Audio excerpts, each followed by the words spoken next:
guys, I'm Rhonda Draculis, RK3 Designs, and today I'm going to walk you through a finish that I actually did a couple of years ago for a local auto parts store, and a homeowner a couple of years later came into the auto parts and saw the finish, told her home builder about it. He then went and looked, called me, built me the countertops, and brought them to me, and here I am again, tweaking a little bit the same finish. So what we're doing is I'm coming in here with 4 ounces per square foot on this piece. I'm using the art coat. I took our Alumilite white dye, and then I added a little bit of black, and I mean a tiny bit of black. I literally put the black on my stick, then I stirred it to create a beautiful light gray finish. After that, she was telling us that she wanted a little bit darker gray accents than the original finish had. So I came back and I did the same thing, but I added a little more black so that I would get a little bit darker tone of that gray. Again, I'm still using the Alumilite white dye and the Alumilite black dye. She also wanted some little areas of lighter, so I came in with just a pure white, knowing that as I meld these colors together, I'm going to be getting secondary colors of the gray. Now I'm going to leave a little bit of this white in the cup just in case I need it for some accents later on. So guys, I also love using clear. Clear helps to create depth. So I've got some clear here with a little bit of diamond dust. Diamond dust just gives that little bit of sparkle. But because I'm mixing this, or gonna meld this into colors that are opaque, that bling is not really gonna be prevalent. It's not really gonna jump out at you, which is kind of what they were wanting. I did save a little bit of the diamond dust in the cup so I could create some accents later in the finish. All right, so I've got everything melded. I'm working with the art coat. I've got plenty of time. Once I get it out of the bucket, I don't have to rush. I'm gonna come over here and torch just a little bit, just to get it a little bit more fluid. All right, now comes the fun part. I am gonna go at about, I don't know, maybe a 45-degree angle, and I'm gonna take my hand and very lightly meld. Now I don't wanna over meld this. If I over meld, all I'm doing is creating one solid color of gray, which I don't want to do. So I'm very mindful. Guys, this is probably one of the easiest techniques to do. So simple. You don't want to overthink it. You don't want to overwork it. And at 4 ounces per square foot, it's going to self-level out really nicely. All right, so now I kind of see how my pattern's going to look. I'm going to come around to the front, make sure I get my edges really nicely. So as I bring that color over, I want to run my hand up underneath, make sure my edges are wet. Because as we know, and as you've heard me say, epoxy likes to go where epoxy has already been. So by using plenty of material, bringing it over the edge, pushing it up underneath the edge, I'm encouraging that epoxy as it self-levels to roll over evenly on those edges. Now you don't want to tape your edges if you're only using 3 or 4 ounces per square foot. This is a common mistake. People want to tape their edges all the time, and unless you're using enough material to encourage flow over the edges, you don't want to tape your edges. All right, I really like that. Make sure I don't have any surface tension. I don't like to use a lot of heat on my edges. If I add a lot of heat to my edge with a torch or a heat gun, all I'm doing is causing that epoxy to be fluid, and it's gonna run over my edge too much. Now some of this white, I have a big gray area right here, so I'm gonna take a little bit of that white on my hand and I'm gonna move it over here to the gray. So that's what's really cool about using your hand.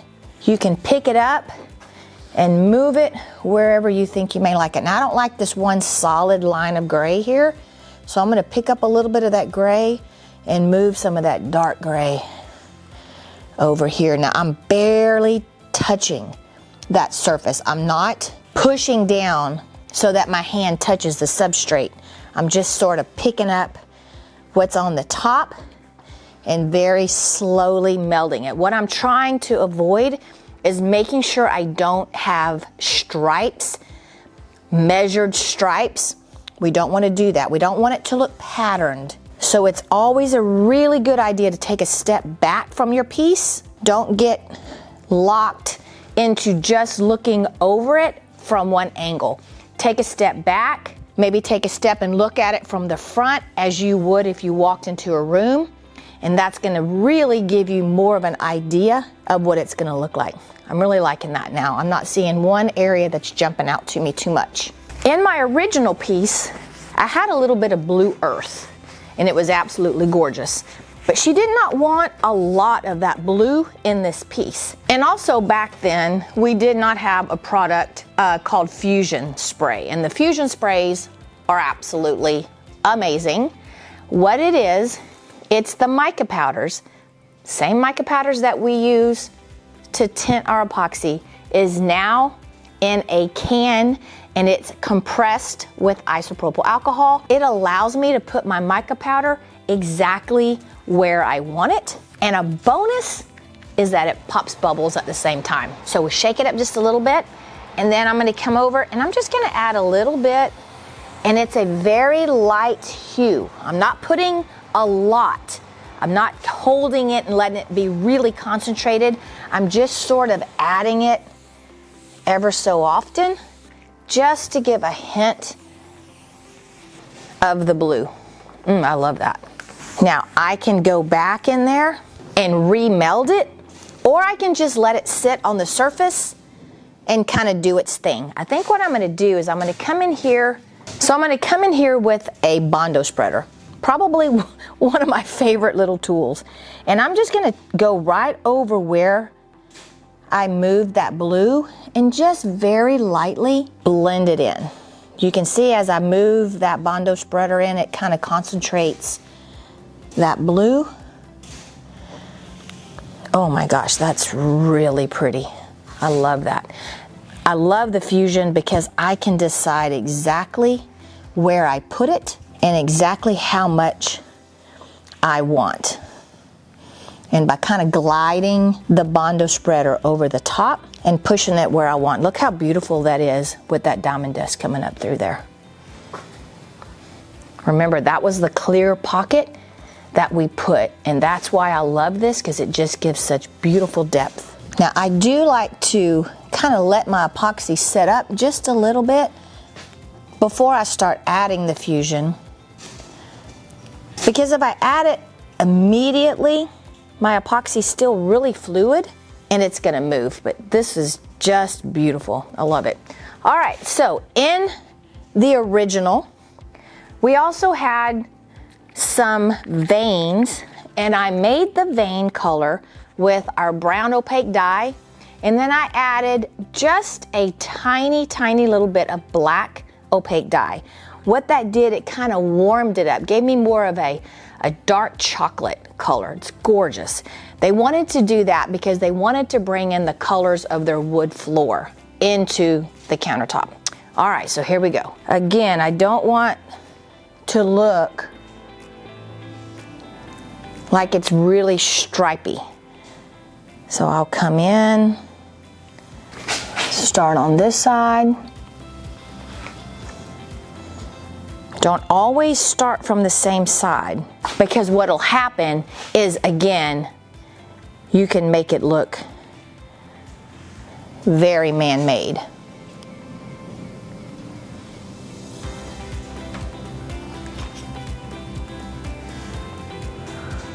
And I think I'm going to connect these two. All right. Okay, again, what you need to do after you do this is you need to stand back and you need to take a look at it. Now, I'm not gonna just leave it in little lines. I'm gonna come back with my bondo spreader and I'm gonna open up those veins. So all I'm doing is kind of dragging and kind of twisting the bondo spreader at the same time. And what that's doing is kind of softening up that vein and making it not look quite so distinct, and is exactly what they wanted. We don't want these veins to take over. And you can see now, even though I didn't put the line that way, I can drag a little bit of that color and make it fade out really, really softly. Ooh, I love this. Now see, I took this one vein that to me didn't look really natural, and I drug it out and then I extended it, and as I extended it, it got very faint.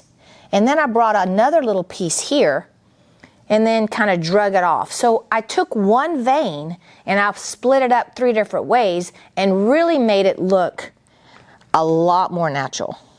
You can widen those veins by stretching the bondo spreader. I'll do it right here. I'm going to take it and then I'm going to stretch it over a little bit. See how I widened it right here? And I have a little bit on my bondo spreader and I just kind of took that out. And I really like that. And I'm going to have this one stay a little bit more true until we get to the end, and then we're going to split it up a little bit.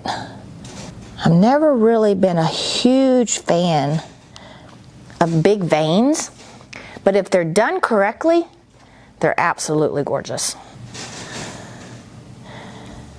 Okay. All right, I'm going to go around to the front. All right, so now this is where I'll address my edges. If I see a vein that doesn't go all the way down, I may add just a little bit and help it. You can even come in here with some of the gray that's dripped and add that and just help it to look a little bit more natural, falling over that edge. Okay, it's looking good, guys. All right, so this is my next, actually, of all the products that we have, this is my all-time favorite. It is also by Fuzion. This is called the Relax. Helps it to self-level, takes out all the bubbles, and you've noticed I've not used the torch except for the very beginning. I don't want to heat up my epoxy too much because all of the beautiful design that I've created will move. So by taking my Relax, all I have to do is lightly mist over the top, and my bubbles are bubbles no more. Now what I do want to do is add a little bit of dimension to my veins, alrighty? So I'm going to come in some just 91% isopropyl alcohol, and I'm going to adjust my sprayer so that it comes out in kind of a medium-sized drip. I don't want a fine mist, okay? And I'm going to hit my veins ever so lightly, but I want to make sure that I allow this epoxy to kind of slow down moving before I do this. If I do it at the very beginning, whatever design I create, it's not going to stay because my epoxy is still self-leveling. All right, and I'm not going to do it all over the whole place. I'm just going to do it in just a couple of areas, and you'll see that when I do that, I get some really cool effects on my veins. You can also put it on your fingers, and I can flick it and be even more specific of where I want it to go. Now, I really want to hit this white right here because I've got the gray over the top of the white, and it's going to give me a really cool effect. You can see, especially where I go over the top of my diamond dust, it makes it look super 3D. Now, you'll notice I also hit the blue that I sprayed, and it's going to give a little fracture, but that blue is going to kind of close back up and it's going to kind of soften back out. All right, so the last thing that the homeowner requested is veins, clear veins with diamond dust, and she wanted pockets of them. So what I'm going to do, this has been kind of sitting up in our cup a little bit, so it's starting to kind of thicken up a little bit. So what I'm going to do is find me a spot that's kind of quiet, and I'm going to come in here and I'm going to turn my stick kind of flat, and I'm going to drag it across and open up that vein. And it looks like it literally just has minerals that kind of just sink down. I'm gonna do one here.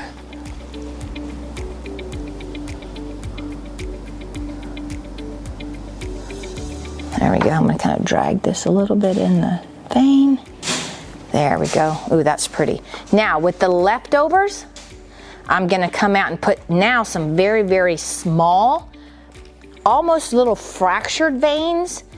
So I'm gonna go really quickly, and I'm not gonna even think about these. I'm just gonna kind of drag it over. Now, because these are so super fine and thin, because I'm going so fast, they're gonna sink.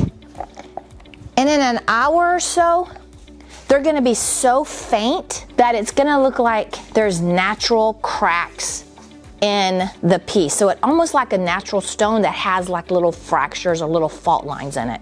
That's what dragging that clear, whether you have diamond dust in it or not, that's what dragging that does. It just kind of opens it up and makes it look like a natural crack. And I like to do that at the end because I can go over the top of all of those veins and make it look like it actually cracked through the whole piece. All right, so I love, love, love how this turned out.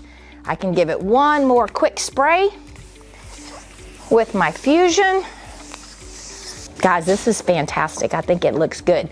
I hope she likes it. Let me know in the comments below. Would you have added another color? Would you have put the veins in there? Would you have put more diamond dust or no diamond dust? Let me know. Also, join us every Tuesday night live here on YouTube at 7 p.m. Central, where we really have fun and sometimes we get wild. Check out our website, rk3designs.com, for a full line of epoxy, supplies, mica powders, and specialty colorants. We do free shipping on all orders over $100 and same-day shipping if you order before noon Texas time. So guys, whether you like a really light gray marble or even a high contrast black and white marble, this is one of the simplest techniques that you can do. A couple of colors, use your hand, take your time, and boom, this is a fantastic design or technique for those of you that are just getting started in the epoxy world. So until next time, remember, don't be scared, move forward, and always be creative.